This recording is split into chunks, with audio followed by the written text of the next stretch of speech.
Eta bitartian jungo gara gastrolopitekuz. Ikusikoek, enaitz, hemen egunuan bea, eta ehundoko gozuak ititu. Guazen ikustea, Bilbora.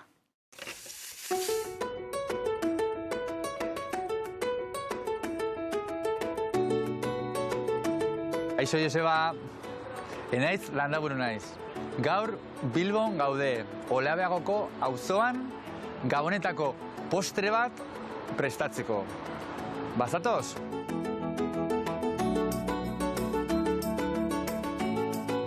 Gaurkoan, mami berezi bat sasoiko produktuekin egingo dugu. Hona hemen, osagai guztiak. Lehenengo eta behin, ardiesnea, granada, pomeloa, lore batzuk, sagar gelatina bat, eztia eta perezila.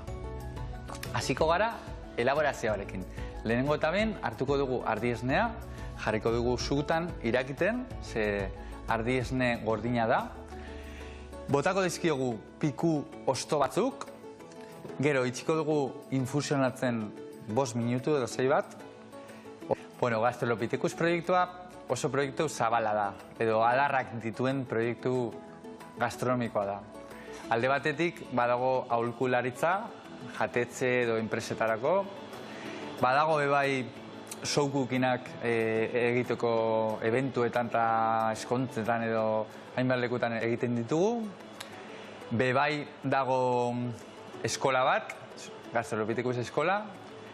Nomada da, ze ez daukagu leku finko bat, baina normalean Bilboko Alde Zaharrean egiten ditugu Barrenkale kalean. Badago beste atal bat, ez dena asko ezagutzen, etxeetan sukaldatzen dut edo dugu, ze taldea handitzen doa jendearen beharren arabera. Bueno, hemen ikusten duzuen bezala, piku ostoak ditugu ardiesnearekin infusionatzen. Zegatik botatzen ditugu piku ostoak? Niri benetan asko gustatzen zaizkidalako erabiltzea bai lebatzak kusinatzeko, bai txitxarroak kusinatzeko, papillot moduan, ze daukaten perfume edo zaporea edo aroma niretzako mundiala da, bikaina da, eta oso berezia. Eta orduan, gustatzen zait, esnean zapore edo kutsu hori ematea. Orain, gatzagi tanta batzuk botatzen ditugu, 4-5, eta esnea botako dugu, 42 gradutan. Eta itxarongo dugu apurtxu bat, magia aterarte. Eta orduan esnea mamia bihurtuko da. Gaboretan gertatzen da, alde batetik betiko lez etxean sukaldatzen dutenak, eta beste alde batetik ez dutena sukaldatu nahi. Eta orduan deitu egiten digutena guri adibidez. Eta kontatuko dizuet gure azken tailerra izan zela mundiala. Ukrainaren aldeko tailer afari solidario bat egin genuen. Pilo bat jende etorri zen, asko gozatu genuen eta gainera politena bihotzetik ateratako proiektu bat izan zela. Bueno, hasiko gara topinak botatzen.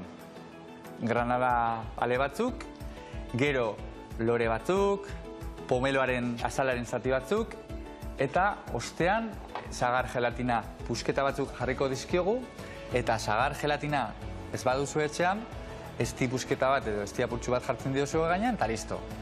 Eta azkenik, sagarraren kontzentratua eta noski berde apurtzu bat perrezila. Eta bukatzeko, hau da nektar supremo, olio extra virgin tanta batzuk, olase. Eta bukatu da, gure Gabonetako errezeta. Bueno, Joseba, hemen daukazu Gabonetako postrea. Espero dut gustatu izana. Egu berri on! Aio! Hau, paenaitz, artista, ze tailer interesgarriak eta ze gauza txukunak. Mil esker eta horrela jarraitu. Gu gurian jarraituko dugu. Esan duen bezala, pregitzia falta zaigu gaztatxuak.